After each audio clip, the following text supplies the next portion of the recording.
or have a major role to play, because sport is essential in addressing this trend in activity and weight gain. The sport, of course, needs to be accessible to all children of all abilities and backgrounds. It cannot be an exclusive sport, it has to be available to all. The federations can provide the impetus for millions of children to enjoy the sporting experience. And the reason they watch the video games is because they enjoy them. Perhaps we do not get enough time getting them to enjoy the sports that we encourage them to take part in. We feel rugby has an important role. Rugby is a game for all shapes and sizes. It prides itself on this, by the way. Some people think that many of them are overweight. That may be true. It's enjoyed by over 4 million worldwide in 120 countries, and it's increasingly spreading. It can be played by men and women of all ages and abilities. In a 15-side team game of 15 or 7s, and then we've got more recently all these varieties which are fun, recreational. The tag, touch, and beach. Beach is also a sport for many other sports.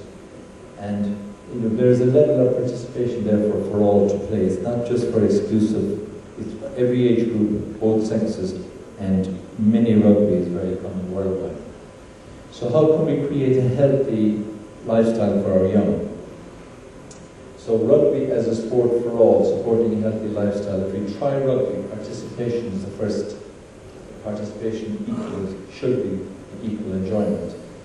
With this participation, we develop social skills, which also are associated with mental skills, and the development of mental skills, because learning about sport, integrating with your colleagues, working together as a team is very, very important in the overall context of team sport, of all sports, particularly in team sports.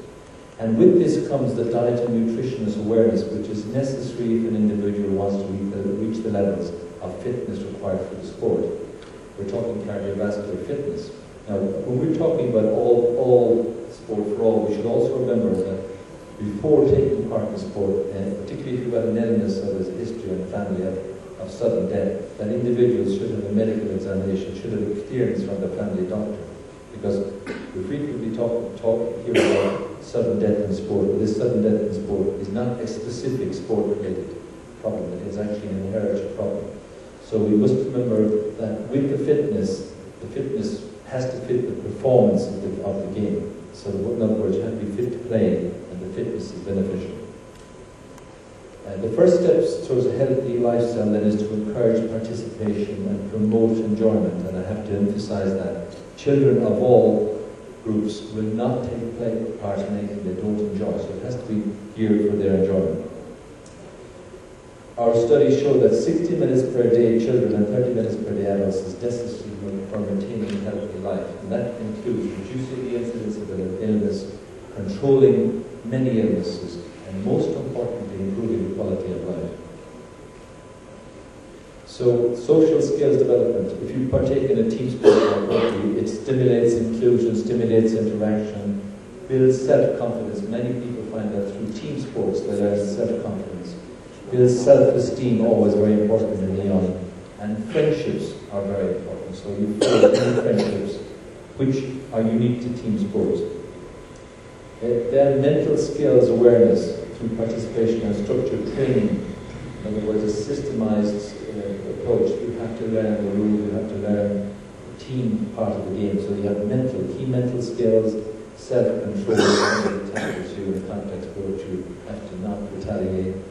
Concentration is important to make sure that you play your part within the team. Disciplines, as previously, self-control, very important. Decision-making within any structured team is important. With leadership, and that applies not just to the one person, to many others involved. And skills, these skills help us in our everyday life. So the diet and nutritional fitness is important, because if you take jogging or any sport, one thing you learn early on is the importance of eating and drinking properly to let you partake in the level you're taking part in. So this is an educational program, and education is very critical for our sports. It boosts energy levels to allow you to compete a little harder, improves concentration, improves performance, and it also promotes a healthy lifestyle. So in your sport, you learn how to eat properly. In most schools, in some countries now, kids are not allowed to buy fast foods. They're given specific foods and encouraged to use specific foods, and the parents are brought into the picture as well. So, cardiovascular fitness, I mentioned earlier the importance of any one of us going to exercise having some kind of baseline test from our own doctor because of the risk of sudden death. And it can happen in sport, but it shouldn't happen if we take simple precautionary steps. In Ireland and in the UK we have a prescription medicine, exercise prescription, so you go to your GP, you're prescribed an exercise program, and you're directed to an institution that can provide that in a safe environment for you. So you have to be fit to play, and playing keeps you fit. So it's a two-way system. Performance participation. For elite performance, a structured combination of talent, good education, hard work, extensive training, lays the foundation for elite performer. In rugby, but less than 1% are professional. For the rest of the world, it's an amateur game. So you're talking about all the volunteers we heard about this afternoon, and the families. And when it comes to mini rugby, with the young age groups under 12 and 20, the parents take a major role there. And it's critical that the family are involved.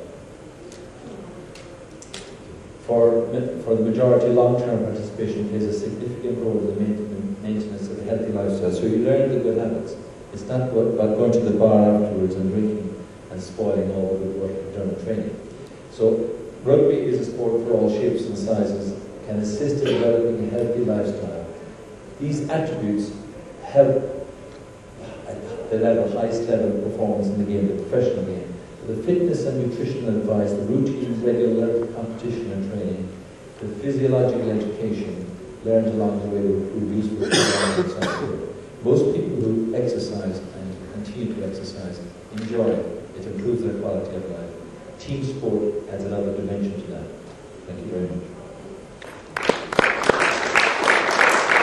All been involved in 3 days of intensive and exhaustive discussions on several topics related to the theme of the 2008 Congress, namely Sports for All, for Life. Several issues were discussed and also raised, and several questions were asked and answered. Your attendance at the various sessions was most encouraging, and from the organizers' point of view, you made this Congress one that we will always remember for a long, long time. Your contributions have been most invaluable.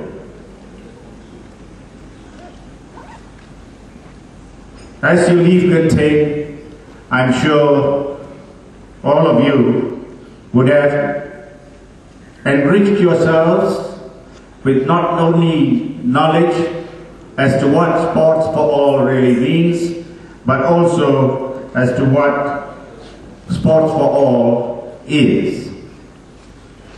To say more on the happenings of the last 3 days, I would invite the chairman of the organizing committee, His Royal Highness Tunku, to say more on this.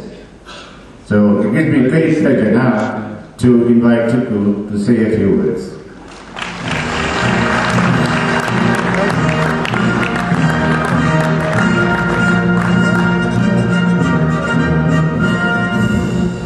I'm sure you don't want to hear more and or a report of what's been going on.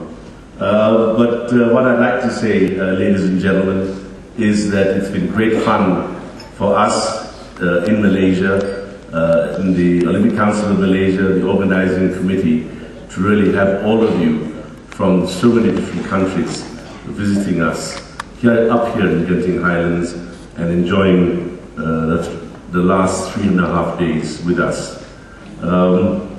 I hope you did enjoy it, and we really felt that it's gone so fast the last 3.5 days that it seems like only yesterday that I was giving the opening address, and so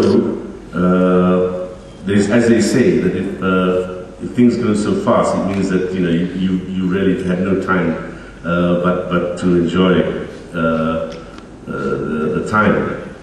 Can I just say that we've had an amazing 3.5 days. I think there are some highlights, and the one for me was the hash run, which we had on Tuesday. And those of you who were there, I'm sure it's a totally unique experience. We had all the Malaysian hashes were there, and then we had so many people from different countries. In fact, I don't know whether there was this wonderful incident when one young lady from one of the big cities had to cross the river in the middle of the run, and she actually took her long pants down in order to, and held it up here and crossed the river, and crossed the river and put it on again the other side, and no one noticed because everyone was so busy running. So it was a wonderful event. Ona je skinula pantalone I prešla I really to thank Ona je bila simpatična što je čuvala pantalone. My team. I think they've done a fantastic job. Roy, Radisindo, Dr. and all the others. I'm not going to name any more because there have been so many of them, and most of them, ladies and gentlemen, are volunteers. So really, thank you, team.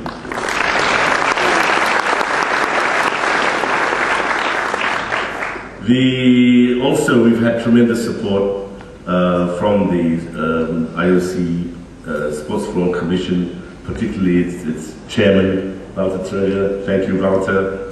And the IOC administration, ably led by Christophe Duby. And where are you, Christophe? Yeah, Christophe Duby. Catherine Milan. Céline Moya, well-deserved mention, lovely buffet, and really, it just went seamlessly between us and yourselves. So thank you for that. And the hotel, really, I think we're up here in the clouds, but they really worked, very hard, and it's a huge hotel to run. And I'd just like to thank Victor Fu, who's the Vice President,